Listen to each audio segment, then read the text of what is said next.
Robin. Dr. Robin Wall Kimmerer is a mother, botanist, writer, and distinguished teaching professor at the SUNY College of Environmental Science and Forestry in Syracuse, New York, and the founding director of the Center for Native Peoples and the Environment. She's an enrolled member of the Citizen Potawatomi Nation and a student of Plant Nations. Her writings include Gathering Moss and Braiding Sweetgrass, Indigenous Wisdom, Scientific Knowledge, and the Teaching of Plants. And a book that I can say as my firsthand experience as a bookseller has only gotten stronger and has reached more people as the years have gone by. We just surpassed our 1,000th copy of the paperback sold at Point Reyes Books, this little bookstore in an hour from San Francisco. And so the reach of this book, I do believe it's the most gifted book that I've ever experience in my time as a bookseller. Robin, thank you deeply for that. We all, I think those of us who know the book have had our perceptions of what it means to be a citizen on this planet changed by reading it. So thank you. No less esteemed is Gavin Van Horn, newly Californian Gavin Van Horn, who is sitting on this beautiful porch with this western light over the Pacific coming down on him. Gavin, you're excellent positioning here. Gavin is the creative director and executive editor for the Center for Humans in Nature. He's the co-editor, along with John Hausdoerffer, of Wildness, Relations of People and Place, and is the author of The Way of Coyote, Shared Journeys in the Urban Wilds. And finally, but not least of all, is John Hausdoerffer, who will be kind of moderating and kicking things off for us tonight. John is the author of Caitlin's Lament, Indians, Manifest Destiny, and the Ethics of Nature, as well as co-author and co-editor of Wildness, the aforementioned Wildness, Relations of People and Place, and What Kind of Ancestor Do You Want to Be? Just out a few months ago, another book that is an incredible anthology. You really have a way of pulling, there you go, thank you, John, a way of pulling in these contributors. It's amazing. Plenty of copies of that. I'll plug some links into the chat as well for these books and others as we kind of go along. John is the Dean of the School of Environment and Sustainability at Western Colorado University and co-founder of the Cold Harbor Institute, the Center for Mountain Transitions, and the Resilience Studies Consortium. Feel free again to plug in any questions along the way. We'll get to those kind of toward the bottom of the hour. John, I'm going to hand things off to you, and thank you all again. I'm very grateful that we can partner with you tonight on this, and I look forward to this conversation. Great. Thank you so much, Stephen. And I just want to thank Point Reyes Books, you and Molly, and Point Reyes Books in general. Steve Costa, I see you on here. It's such an honor to have you join us. You're sort of the great ancestor of a lot of this. In fact, one of the Geography of Hope conferences was based on this. I could say, Steve, we launched this book idea out of your conference, and even going back to 2013 or 14, was it, the conference on Leopold, in many ways led to the Wildness collection. And so I just want to honor Point Reyes Books, such an intellectual center of the West Coast. And it's just exciting and humbling to be here with Robin Wall Kimmerer and Gavin Van Horn. I want to thank the Center for Humans in Nature for publishing this whole collection, a box set. How great is that? I don't think I've owned a box set since like a Jethro Tull album in 1989, Robin. So, this is really exciting, and it's really Gavin's vision, and it's a great honor to be a part of it.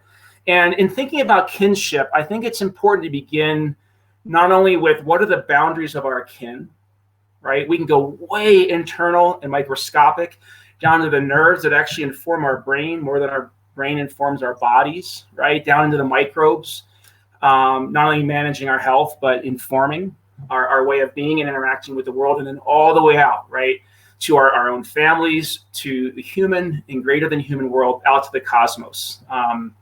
The fact that we're made of stardust, right? And so kinship reaches very far. And as we discover the personhood of more than human species, both scientifically and from really listening to and partnering with indigenous communities, we start to think about very humbling questions around how are we to live if everything, every being, every community, every system is a person, right? With equal intrinsic value to ourselves in an equal familial relation with us.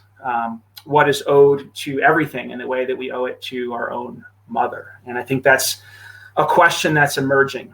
And so in thinking about the boundaries of kin, it's important to also ask, how do we use this word kin? And I want to start with a really challenging way of thinking about kin and use it to spark a way for Gavin and Robin to introduce themselves. One of the things that Robin's elders in the Potawatomi community and the Anishinaabe community talks about is a lot of nouns in your language, Robin, are actually verbs, used as verbs.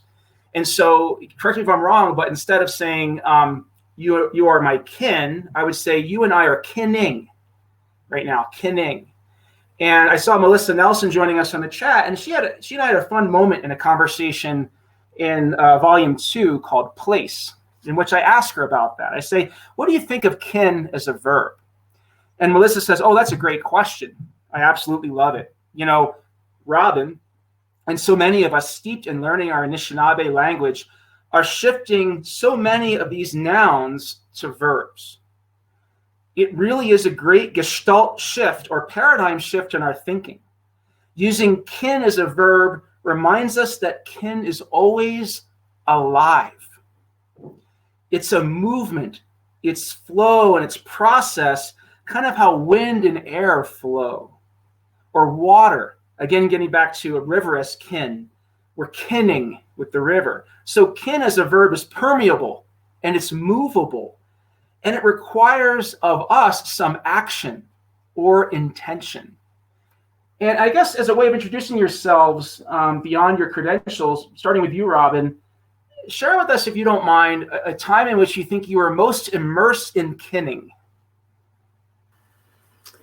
I love this framing of experiential kinning, and because it is something that we do, isn't it? And by way of introduction, I think of myself as a citizen of Maple Nation. My kinfolk here are, I live in the ancestral and contemporary territories of the Haudenosaunee people, and I live in the territory of sugar maple forests. And, you know, when you ask this question, what immediately comes to mind is the sensation of being on my knees in a maple forest in the springtime with my basket going out to gather food or medicine. In this case, the memory is of leeks. I can smell those crushed leeks under my knees. And, you know, being so grateful for their presence after a long winter, you know, to feel this vitality coming up from the ground. And then the fact that they are offering themselves to me as food. That way of thinking that they are alive, they have agency, they're offering this gift. That's part of kinning, getting to know them, right? Getting to know their gifts. But what really made me think about it as kin is when I had some of them in my basket, and then I noticed that they were so close, they were real close and too dense for one another. There wasn't room for them to stretch out. And I felt this, oh, I see. You have the gift of being leeks. I have the gift of mobility that you do not. I understand what you're asking of me. Could you separate us? Could you move us and transplant us around so that we have more space? And in that act of sort of gently removing them, I had to think, well, where do they want to live? Where's the right place for their thriving? Suddenly, in that act of being asked and then responding to move them around, we were in reciprocity with each other. And to me, that's what kinning is. We become kin when we share gifts and can help each other out, just like members of our human family. And that for me is a moment which is really alive, of feeling like I was in a reciprocal exchange of gifts with those leaks, and it has changed my perspective on our responsibilities as humans ever since. Incredible. And, you know, from a Western ecology perspective, you're talking about kinning as almost becoming a keystone species, right? Mm-hmm. And I wonder, and I want to hear some of your thoughts on this, Gavin. I have a particular question for you actually tied to this, but Robin, one of the things that struck me about Melissa's comment was the power of intention. And one of the things I know about you, and I'm hearing it in your story, is the intention of gratitude seems central to kinning for you. Could you talk a bit about intention and gratitude and their role in the act of kinning? Oh, absolutely. I think oftentimes we dismiss gratitude as kind of good manners. It's politeness. But to me, that gratitude is this powerful sense of connection, because in gratitude, you can't be anonymous. I am grateful for you as an individual who are sharing with me. And gratitude just invites reciprocity, because you feel so grateful for the presence, for the gift, for the teaching of those beings, that you want to give your own gift in return. And that's the synchronicity that makes kinship for me. And it grows out of gratitude for the beings and for the gifts of those beings. Great. Thank you, Robin. Gavin, how about you? Kinning, what does that say to you? Hey, thanks, John and Robin. So good to be with you. And I'm sitting here listening to you and Robin, and it's almost too easy to get lost in listening and remember I actually have to participate in this. So I guess I need to step up now a little bit. But part of kinship, and perhaps we'll circle back to this, really is deep listening. And that's part of that reciprocity that Robin is talking about. And when I say listening, I don't mean just with our ears. I mean with our entire bodies. And that represents kinning to me. You, John, and Robin have heard me talk a little bit about the practice of walking. And that's an attentive walking, right? So sometimes that means you take off your shoes, weather permitting and ground permitting, so that your skin can touch the earth's skin and have that sense of tactile topography and conversation with the land. The word conversation, etymology of that word means to turn with. And so I think about that in terms of kinning, that whenever we're kinning with other species or a landscape, we're trying to adapt our own behaviors so that we can turn with the land, turn with those fellow creatures. So sometimes we think of our bodies or our skin as the kind of end of us, end of the individual, right? John, you end there at your skin, Robin, you end there, and I end here.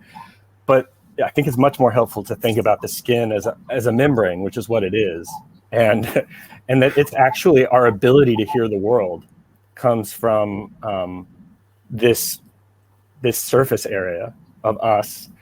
And so one thing I sometimes like to offer to people is think of yourself as a drumhead when you go outside, that you're not out there just observing the world through a kind of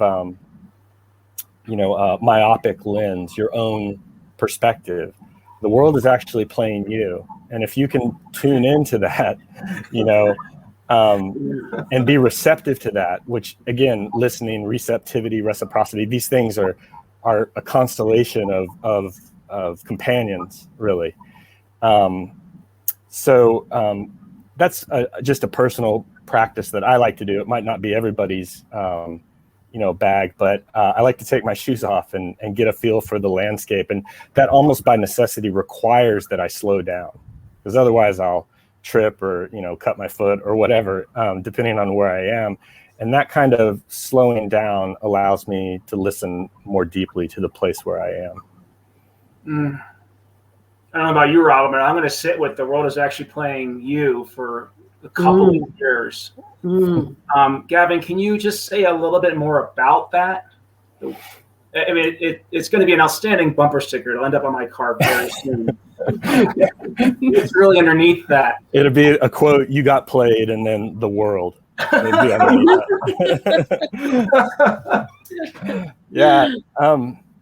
Yeah. So, that I love this. I've never been so exposed to the notion of kinning as a verb, as we're talking about, as I was when I was put in conversation with Robin and all the other contributors. And it comes up, throughout the books. You see that, sometimes when I look out and I see a swallow, I don't think that's a swallow. I think there's a swallowing, that it's an action, upon the world. So I think it's helpful if we can begin to think about the ways that certain nouning of the world can be an objectification of the world. And I think we've had more than enough of that.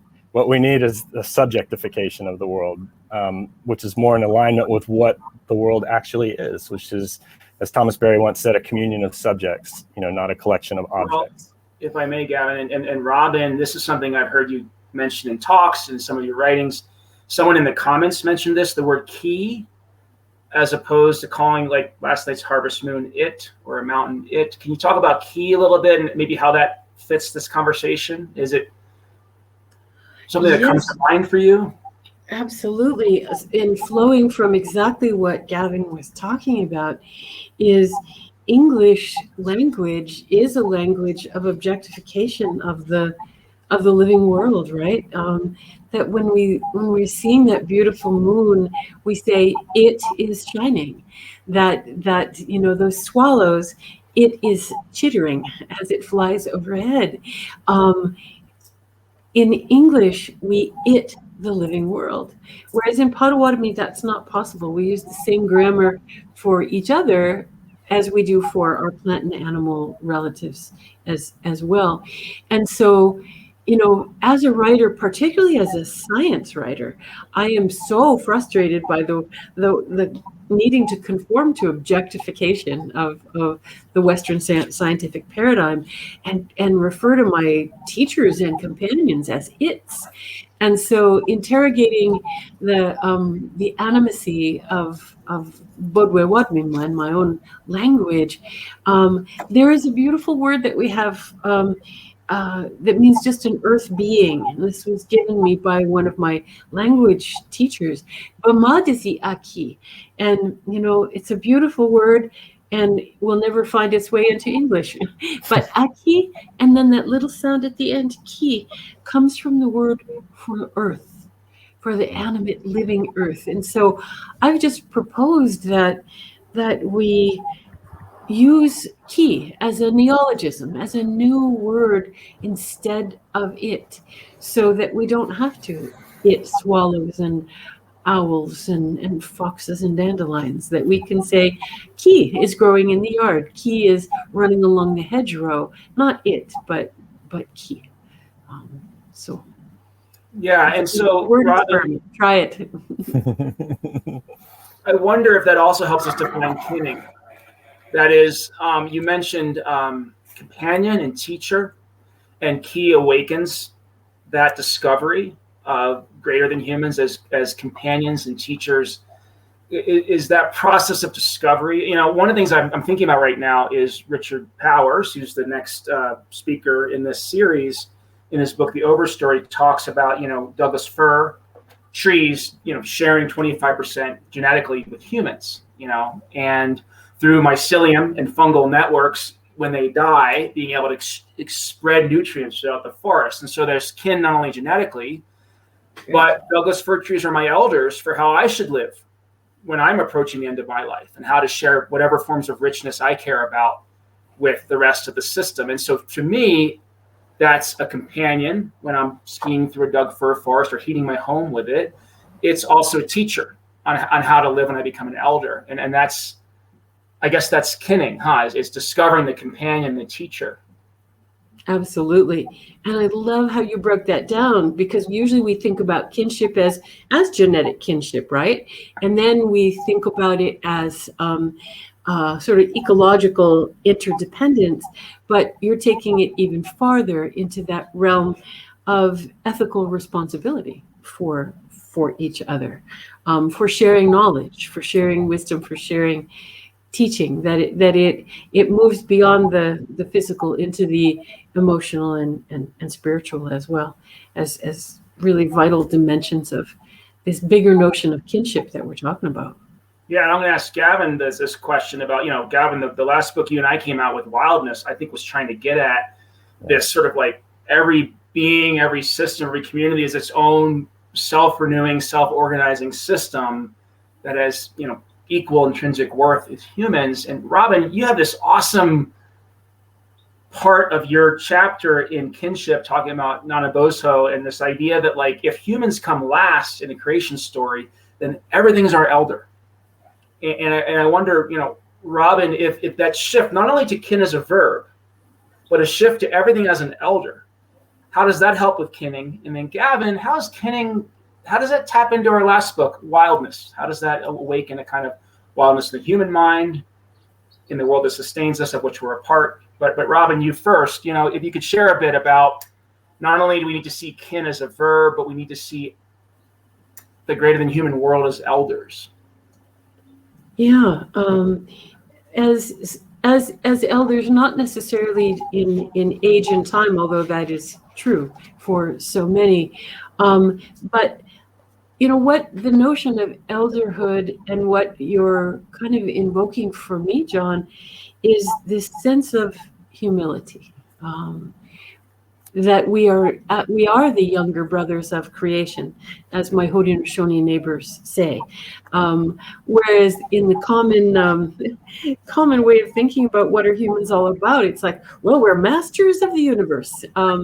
Masters of the universe, younger brothers of creation. To me, one of the great missing pieces there in that imbalance is the value that we give to humility.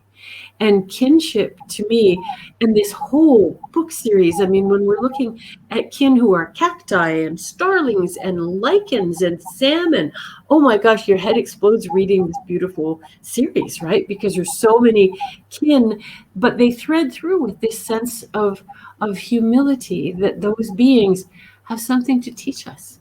They have been here longer than we have, and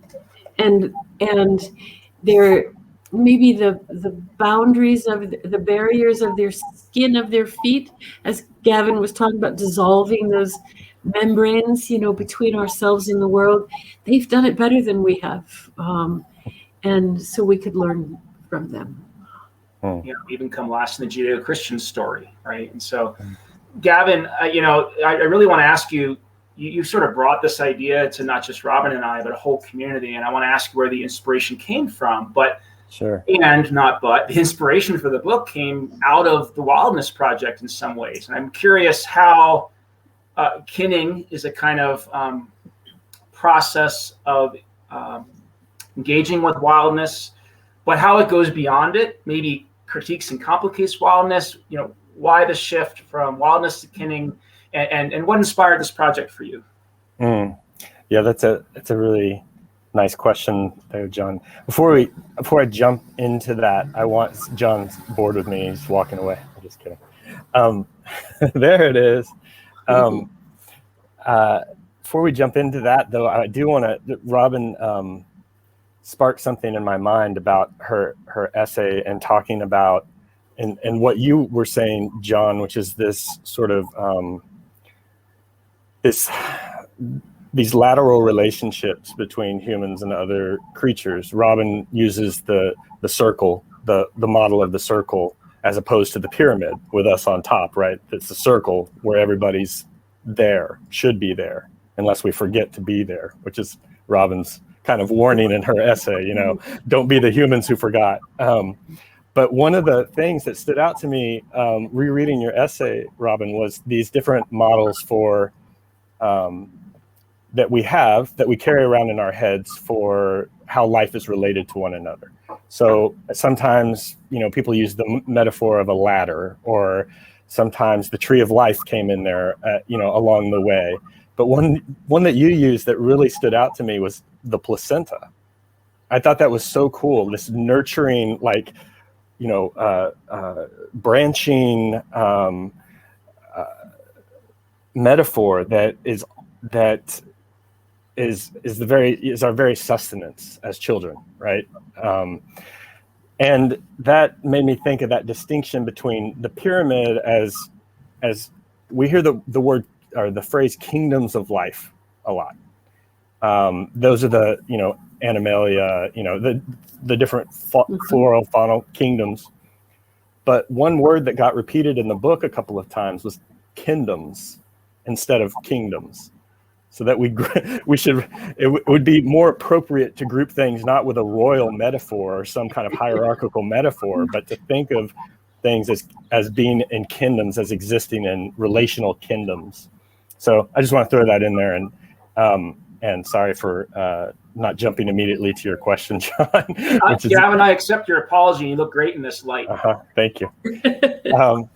So John asked about what inspired the book, and in some ways, you're right, John. There was a kind of building off of the work that was done in Wildness, where, just to put it really succinctly, Wildness was a book about that there is wildness across the landscape continuum from the most urban and densely human populated areas to the most rural, or what are traditionally considered wilderness areas, or the hinterlands, or however you want to describe that.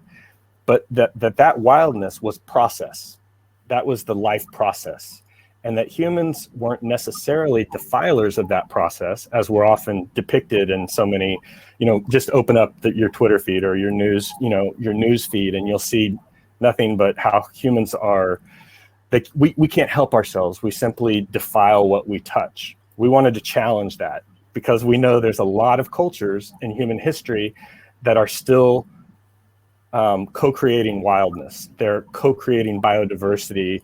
They're working with the land. They're they're in conversation with the land in such a way that it increases not only human health, but the health all around them, the wholeness all around them.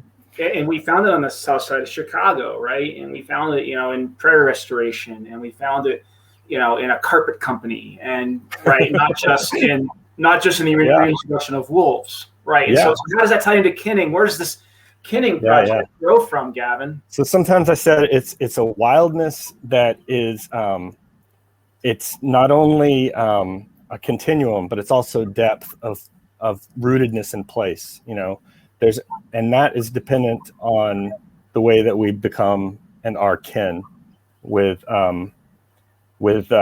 those other than human beings that surround us and that are reaching out and actively engaging us.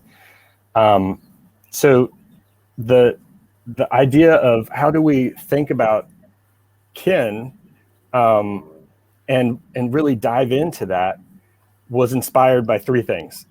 This book series really was inspired by three things. One of them we've already mentioned, which was Robin's work on language as being incredibly important for shaping the way that we see the world and how we engage with it.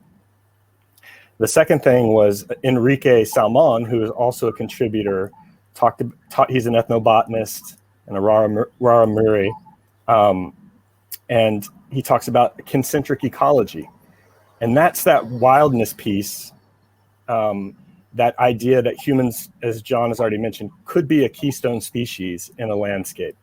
And then the last piece was really where the inspiration grabbed hold. And that's that in 2017, the third largest river in Aotearoa, New Zealand, the Whanganui River, was legally designated as a living entity, a person, with the full rights of personhood in the legal system of New Zealand.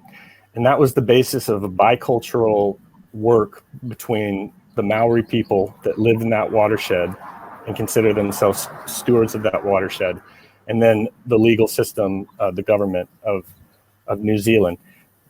And that's reflected in a number of things that preceded it. There are certain rights of nature clauses in Ecuador and among the Ho-Chunk Nation and in other places. Recently, the Klamath River in the Pacific Northwest. But for some reason, that instance really made a splash and really got on, I think, people's radars that, a non-human, that the category of personhood is much broader than just the human. That we're talking about agents that we're engaged with, that interact with us, that in many cases that we necessarily must show deference to on behalf of the health and well-being of the landscape. And so we said, what are all these non-human persons? Let's gather some human persons together and have them tell their stories about all this range of non-human personhood. Gavin, and it's just been an incredible effort from you, and we're so grateful to you. And Robin, shifting to you, I'm going to move from Gavin's point about, in New Zealand, seeing the personhood of rivers. We've also seen, the city of Toledo recognize, at least attempt to recognize, the personhood of Lake Erie. Mm-hmm. This is incredible. We know in the 1880s, sadly, the Supreme Court recognized the personhood of corporations. So let's shift that, right, and let lakes sue agribusiness, right, for making it impossible for kids to swim there, for collapsing ecosystems and fishing industries, right? And so it's exciting that kinship can lead to this revolution in personhood, and I think therefore a revolution in legal rights. But I want to go even bigger than rivers here. And since last night was the harvest moon, right, and many of you on the East Coast, at least, maybe in Colorado, it's starting to pop up, are seeing the night after. It's still a powerful moon and worthy of consideration as kin. One of the authors in here, Serdwin Dovey, has a chapter called Our Sister Satellite. And if I may, since it's a bookstore, Stephen and Molly, I'm going to read a bit from Serdwin's essay, because it's about the moon as kin. And I think the revolutionary idea in here, because I'm going to ask you both about how is seeing greater than humans as kin an act of resistance. I think kinship is the opposite of estrangement. I think kinship is the opposite of alienation. I think kinship is the opposite of objectification of people, of the greater than human world. And if we can see the moon as kin, what can't we see as kin? Like, it's on, if we can make a good case for the moon, Robin. Okay, so let me just read a bit from this. For millennia, humans have gazed at the moon in wonder. In different places and times in history, we have understood it to be a person, Gavin, a god or goddess, the place where the souls of ancestors live, a marker of seasons, cycles, and cosmic calendars, a metaphor, mystery, or myth, a scientific puzzle to solve, but have we ever thought of it as nature?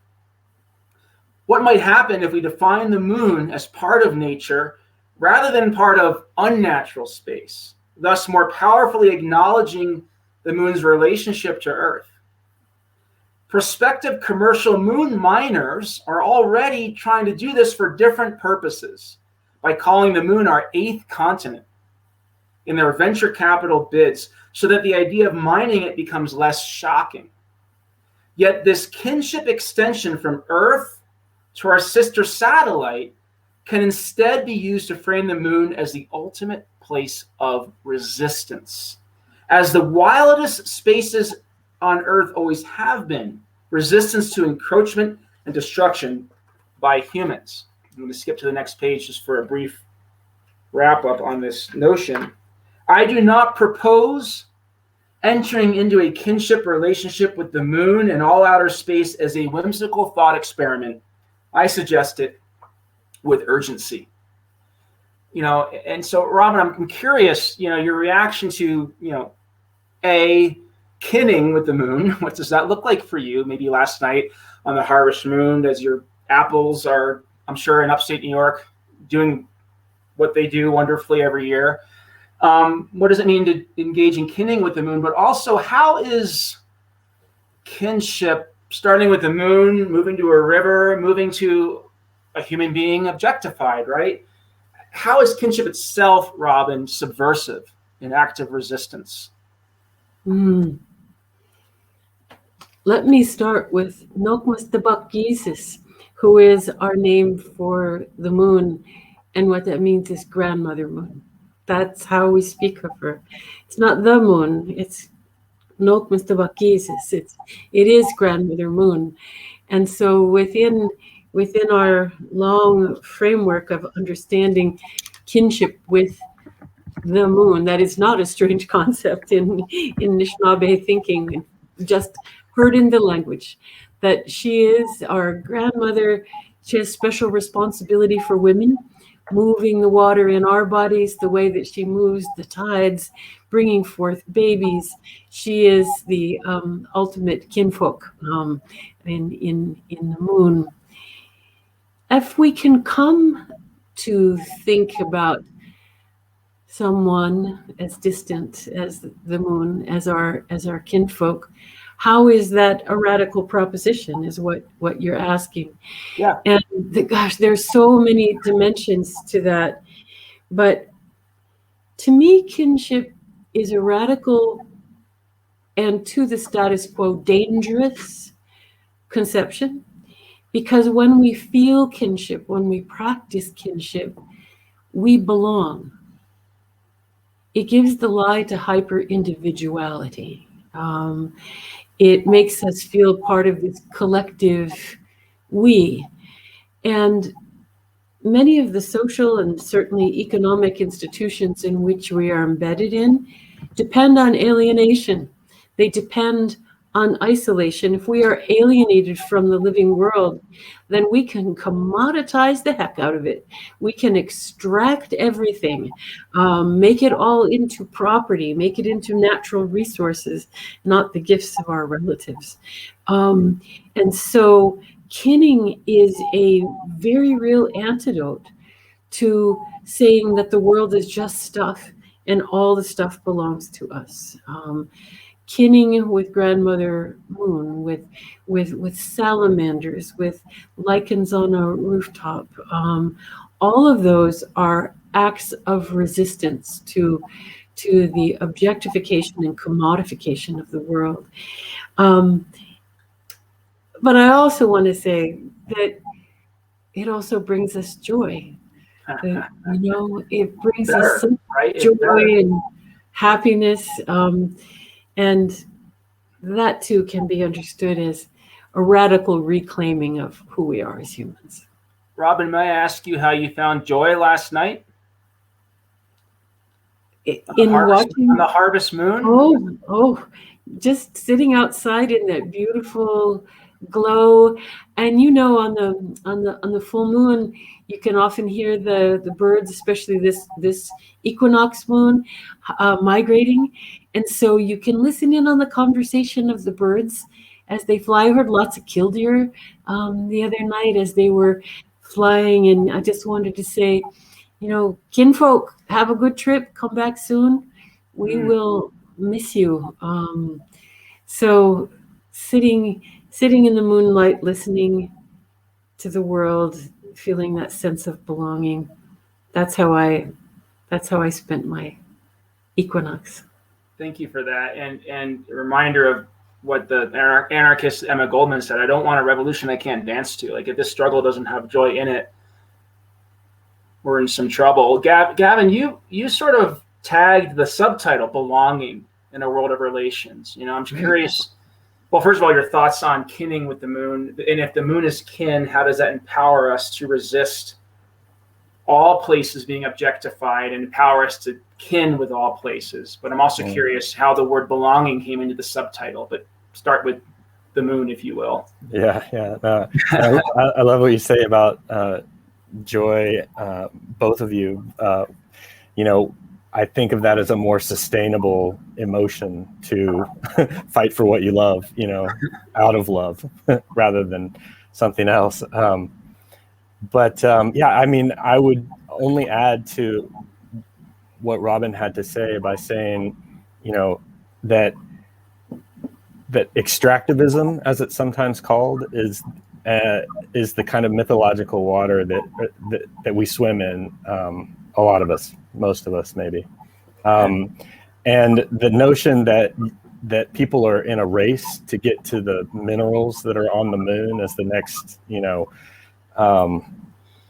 next iteration of that dominant, or I should say prevalent ideology that's with us, is another manifestation of those relationships, those broken relationships with landscapes. It's just transferring them from Earth to somewhere else.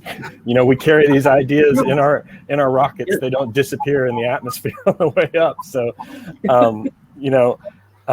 but I do want to say that part of the joy of this book, is that there are so many alternative stories. That is not the only story we are left with or that we have.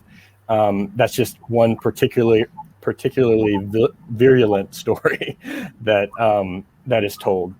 And so to your question, John, about an active resistance, those alternative cosmovisions, and here it's appropriate to use the word cosmovision, we're talking about the moon,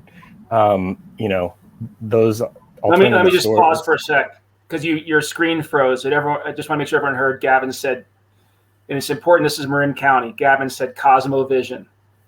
Okay, go ahead, Gavin. All right, am I unfrozen now? Yes. Okay, great.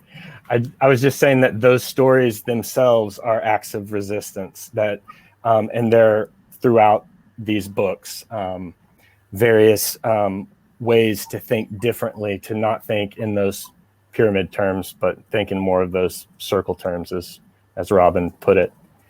As far as my kind of kinning with the moon, when you ask that question of Robin, I think of the tides, right? The love affair between the water and the moon, and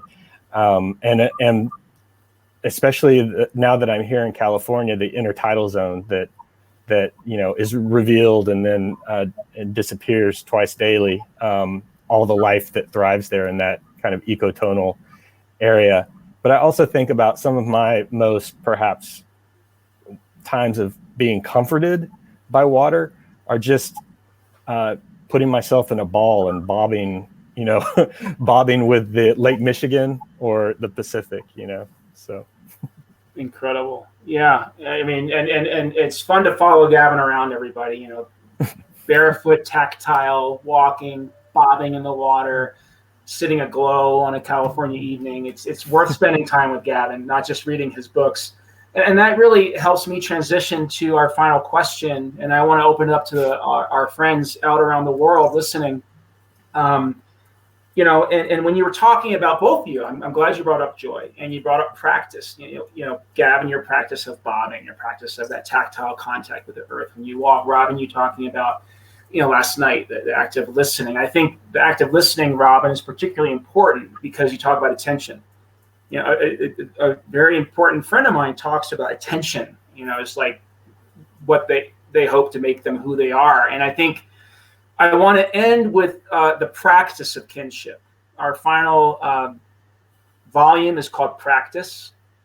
And I think it's important, right, that this isn't just an abstract, set of intersecting indigenous and scientific ideas around how are we in kinship with the greater than human world, and powerful stories they are. And let's find some recommendations around how to bring this to life, how to go about kinning. And Robin, and I don't think I'm giving away the ending of the 5-book series if I read the last paragraph. But Robin, you had the last word. Did you know that? In the 5-book kinship series, Robin, did you know? No, I did not. Well, you're Robin Wall Kimmerer, and you happen to have really good idea. And so here's what you had, and I love it. You said, "Can I add a last word?" Oh, in the interview, right, yeah. Right. Yeah, an interview with you and me, Orrin Williams and Maria Isabel Morales, and Sharon Blackie, Enrique Salmon. It's a great conversation, a really fun conversation. And you said, "Can I add a last word to the last word? Out of everything you all are sharing that come from play and attentive care, I think a practice that could really help cement the kinship is to flow from that attention to gratitude. Let's translate when we see and when we pay attention into the big radical kind of gratitude for all of those gifts." And so I'm giving you a chance to come full circle tonight, Robin, starting and ending with gratitude, but also talking about the practice. When we think about the practice of kinship, I'm assuming people want to get off this Zoom and go do something that helps them go kinning. Yeah. And I know for you, it starts with attention. It entangles with gratitude. Can you talk a bit about the practice of kinship, Robin? Yeah, thank you for that opening. And there are so many threads that connect it. And I love the notion of all the listeners together, listeners and readers, pulling a thread of that out to begin kinning and paying attention in their own way. Because for me, that there's sort of a cycle of when we pay attention, we can't, I shouldn't say we, I can't help myself except for feeling like, oh my goodness, I am just the most lucky person in the world. Because when you pay attention and realize you're surrounded by all of these amazing beings, all bearing gifts, to me, attention leads to gift thinking, to thinking about the world as not something that we own or possess or deserve or work for, but as a gift. And in that gift understanding, that's what leads us to gratitude, and then leads us to reciprocity, which leads us to deeply felt and deeply lived kinning. So that cycle of attention, gift, gratitude, kinning. And when you're kinning in reciprocity, what are you doing? You're paying more attention, which cycles you right back. So it's this beautiful, powerful motive force of gift, gratitude, and reciprocity, driven by attention. And one of the practices of attending that I think helps us feel a sense of belonging in the natural world is the same process that it makes us feel like we belong in social situations. I have a 4-year-old grandson who just began pre-K, and he's, well, I don't know anybody there. And so we chatted about the importance of learning the names of the kids that you're sitting around the table with. And once you learn names, you say, you matter to me. We're going to be in relationship. I need to know how to speak of you, how to address you. And I think that is the same practice of kinning that we can bring into the world to deepen our own kinning, is to learn names. And it's not just that I'm a botanist, like we're all going to go out and learn all those plant names, which is just a delight. But you don't have to have official names for plants and insects and rivers. What it takes is attention to get to know them well enough that you could call them by whatever name you come up with, but you know them well enough to call them by name. And so just like my little sweet grandson learned to, say, oh, what's going to make me feel like I belong is learning names. I think that's a powerful gateway to kinship between us and our more than human kin as well. Incredible. Three quick things. Real quick, Stephen, 3 quick things that I want to add. One is, I'm hearing from you, it's not linear. It's not like attention leads to seeing the world as a gift, leads to gratitude, leads to reciprocity. You're seeing this as very cyclical. Secondly, strange. I'm kind of moving right now, so I got pictures laying around, and this is from Gary Snyder's For the Children. It's just sitting here on the table in front of me. Stay together, learn the flowers, go light. Right. That's the naming you're talking about. And then a quick Oprah question for you, Robin. When is the first time you figured out the world's a gift? A quick what question for me? A quick Oprah question for you. I thought that's what you said, but I couldn't quite hear those words coming out of your mouth. When did you learn the world's a gift? I've always known that. Perfect answer. All of us do. When it comes as a birthright, and then there's a conspiracy to make us forget.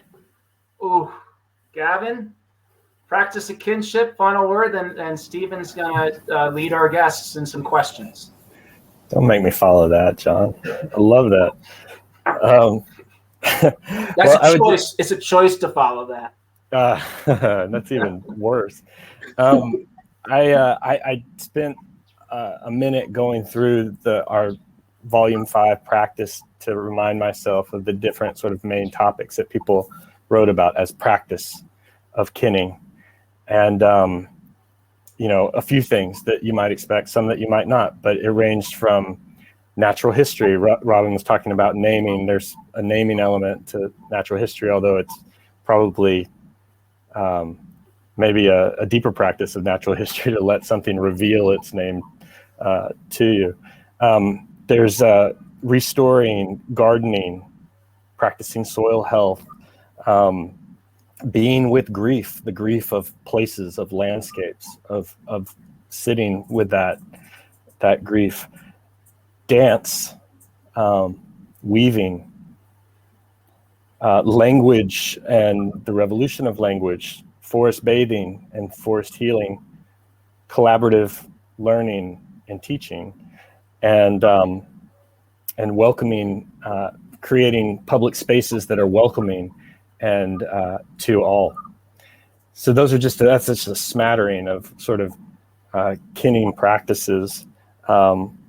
And John, I want to throw it back to you real quick, because I'm reminded in your essay of you spending time with some trees, and that to me is a kind of a fundamental kinning practice. So could maybe you just say what that experience was? Well, sure. Just so everybody knows, I have there's a word called aking in Anishinaabe, land to which we belong. I belong to a piece of land at 10,500 feet. We're trying to heal an old mining claim. And my late brother-in-law and I and a group of friends and family were through over 17 years trying to heal that land. And when Abe was his name, he passed. I went on a long solstice night ski to figure out where to spread his ashes. And my essay is about trying to figure out where to spread his ashes. But through that, I'm trying to figure out, where does this place kind of most own me? And I discover that where this place most owns me is the place where I've been a good member of the family. I've been good kin. And that is where, ironically, where I cleared some dying aspen, thinking that aspen grove was dead, to build a yurt. And through clearing that, I regenerated. All the aspen trees are just like body parts on one body. Richard Powers talks about this in the Overstory. One of the largest organisms in the world surrounds me here. And it's an aspen grove. And it might be the largest land organism. And so in clearing that aspen grove of what was diseased and dead trees, there are all these like healthy, age-diverse aspens growing now. And it was Abe's idea to do that. And so I spread his ashes there at the end of the essay. And so it turned out that from human kin, often as an environmental ethicist who's a settler colonial raised, Western trained environmental ethicist, we're always looking for how can humans connect with nature as if they're separate. And in order to have that leap, we have to realize there's not a separation. We're members of one family. And so for me to learn how to be kin with that greater than human world, say aspen, I had to have kinship with Abe. And to fully understand my kinship with Abe, where to spread his ashes, I had to really understand that aspen grove. And so that human and greater than human kinship is reciprocal and mutually reinforcing, always and already. We don't leap from this like human care for each other to then caring for like nature out there as resources that we don't run out of. We don't figure out how to do less bad. I don't even know who we is, Robin. I'm glad you corrected that. I humbly try to figure out how to participate through my family with the greater than human family and through my elders in the greater than human family, like that aspen grove, on how to respect my kin. So human and more than human kin are mutually reinforcing necessarily. I didn't want the last word. I'm going to go back to what Robin said about, was that Robin? You're born knowing the world's a gift, but there's been a conspiracy against it from birth. We end with Robin's words. Stephen, let's hear some questions. Thank you all for that. That was amazing. And as several people in the chat have said, we could just keep going. Robin, we don't want to keep you up too late, but if we have a few more moments here for some audience questions. I was also struck there, I think a lot about Laurette Savoy's book, where she mentions as well, sort of the way we treat each other is very indicative of the way that we treat the non-human world as well. And that kind of leads to a question here from Brittany, who asked, I wonder how practicing kinship with the living world can also be an exercise in remembering our human family too. In such a divisive time, how can we feel gratitude, share our gifts, and recognize and receive the gifts of others? Yeah, I'll just start quickly because I've been noticing Brittany's comments all night. And in the spirit of gratitude, Brittany, I offer my gratitude for your gratitude to the moon for allowing you to harvest seaweed. And I loved your comments all night. I would say that if I can find, as a settler colonial descendant of transient settler colonial descendants, if I can find kinship with the moon, I'd better be able to find it deeply with all the whole diverse array of humanity and be humbled by it. I think I would want to chime in with one of the things that, in response to Brittany's question, one of the things that I love about this collection of essays is its celebration of otherness. We get to, be invited into the lives of kinfolk who are deeply, deeply different from ourselves. But so much of our dialogue about otherness is, if you are other, you are lesser than. And I think that one of the keys here is celebrating otherness, of not you are lesser than, you are different than. You have these wonderful gifts that inspire our curiosity, our respect, our friendship, our exploration, and that uncoupling otherness from lesser than, I think, is a principle that transcends whether we're talking about our more than human kin or our human kin.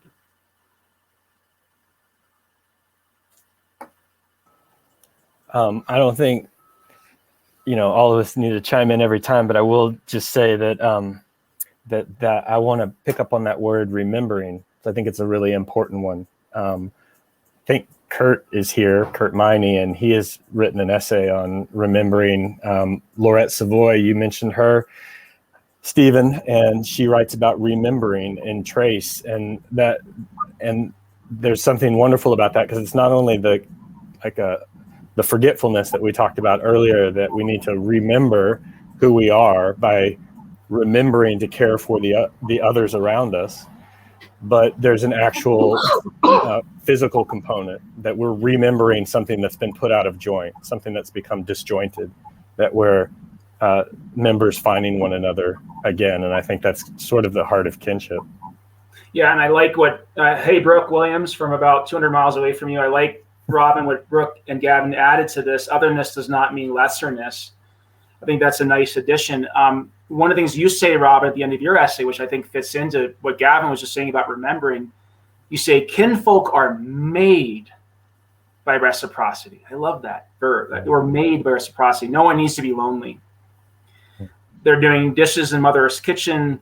And then you say, this is how remembering begins, and you have it as re-membering.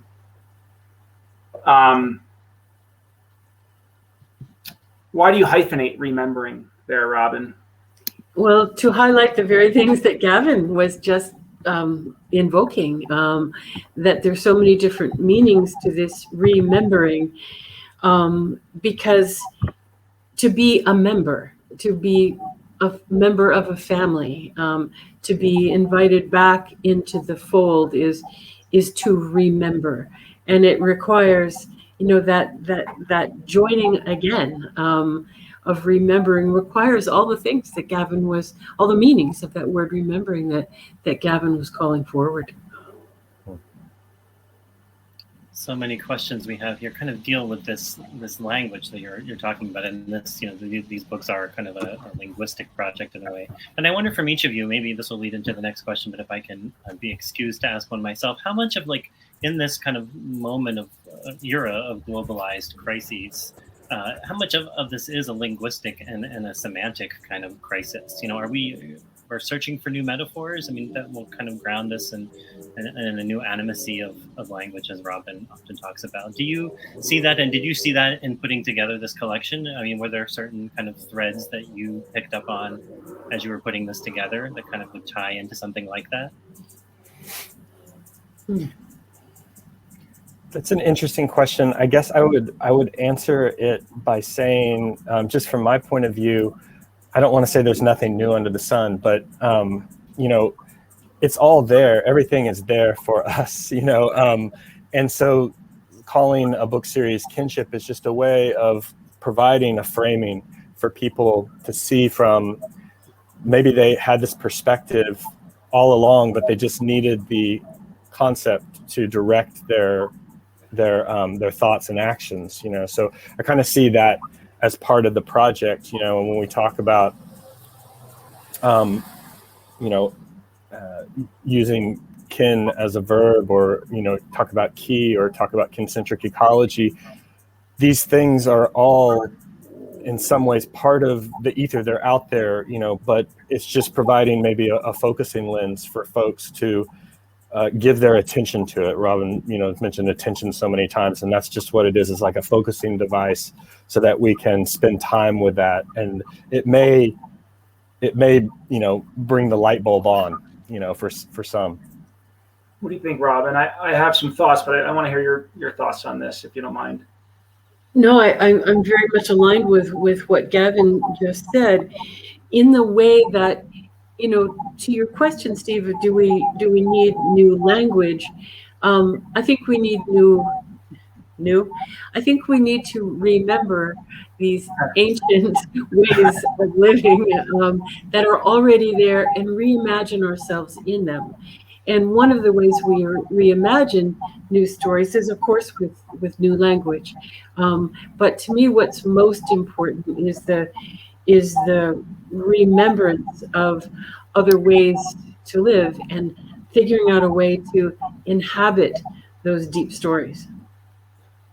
What are you thinking, John? Well, I mean, for me, again, I'm just where I come from, is a Western trained, conservationist. And I'm always looking for alternatives to the old mistaken paradigm of conservation and preservation. And, in conservation, it's view the land as a stockroom of resources, use it in a way that you don't run out.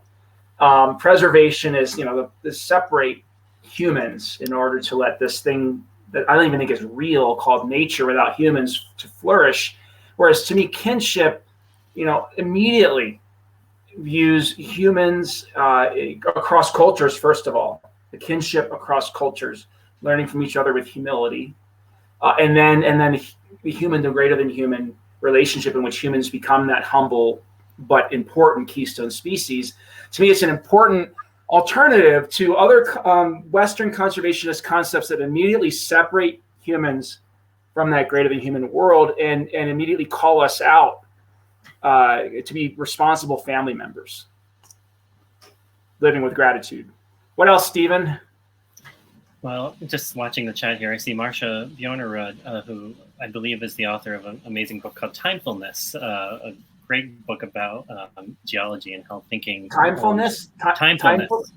Wow, Marcia, you just blew my mind. Okay. How it's about geology and how thinking and oh, there you go. Gavin has it right there. Of course, I mean, of course he does. It's in the Van Horn collection. Bathed in light. Yeah, beautiful book that really, I think, is in a lot of ways akin, to use the term of the night, with this project as well.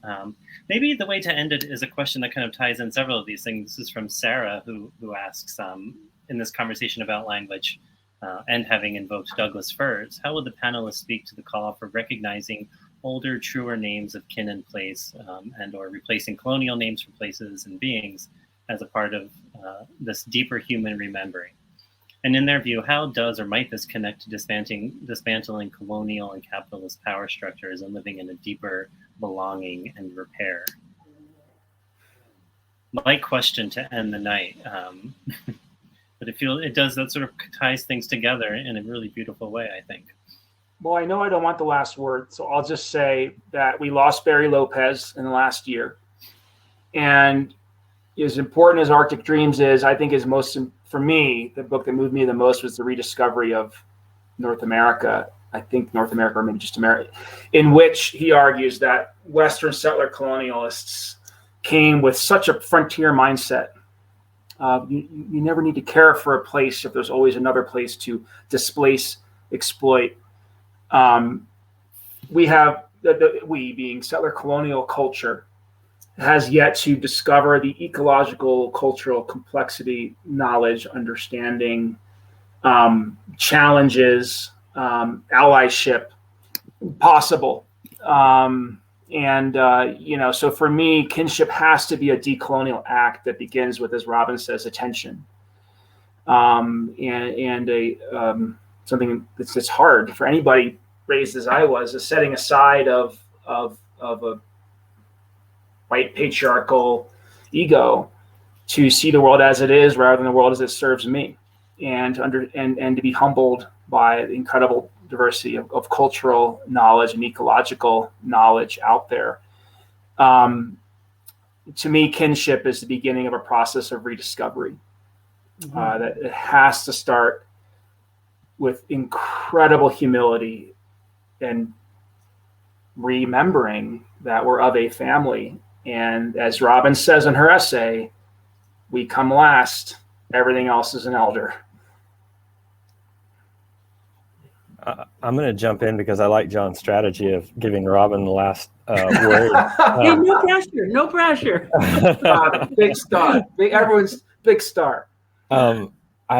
Maybe somebody could put it up in the chat because I'm not remembering the title of it right now, but there's a book that just came out about the Pacific Northwest, and one of the poets in our book, Elizabeth Bradfield, was responsible as one of the lead editors of that, and that is finding language that for that landscape that isn't necessarily, Latin binomials. It's indigenous languages and other languages that have circulated and have risen out of that landscape rather than been imposed on that landscape. So that's one recent book that I can't wait to look into. And another person, or another couple people that popped to mind, are Robert Mcfarlane, who I think Robin was just in a chat through Orion at Yale, I believe. Was it at Yale? Or okay. And he's done so much work of those regional specific place names and place features and place verbs, and that for the UK, that's amazing. And one of our contributors, Jenny Batson, who contributed to our Planet volume, also is very active in finding the right language to describe the processes of flow in the landscape. So those are just a few last thoughts from me. It's a really great question that brings together place, relationship, language, story in do we rename places? Do we reclaim places, place names? And undoing that kind of linguistic imperialism of the colonizers I think that is a good first step, because it engenders and uncovers those older stories. And I was just thinking about this in terms of place names, of how many place names are named after the guy who owned it or the guy who despoiled it, right?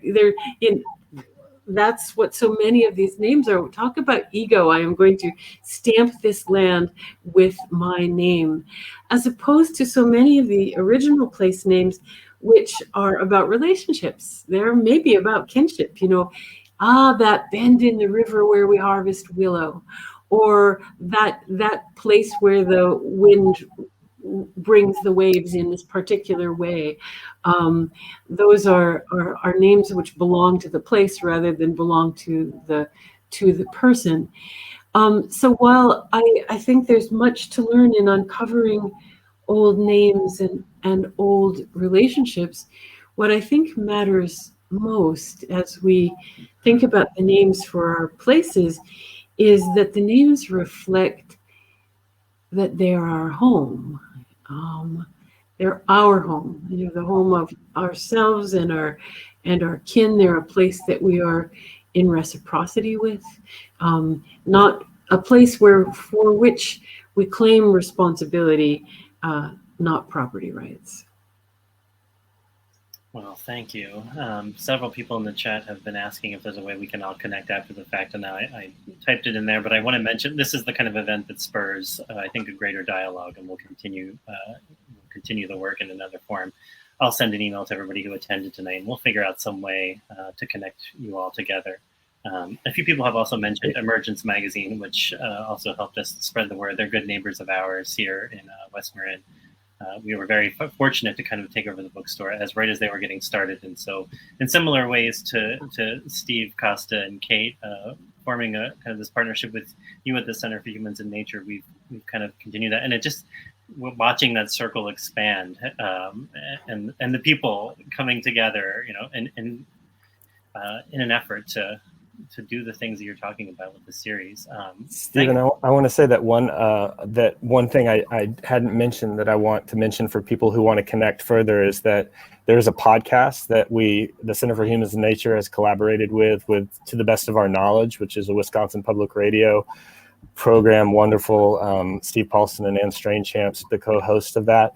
And then we're going to have an online art gallery, ways of visualizing kinship, that will be up on the Center for Humans and Nature website by the end of this week.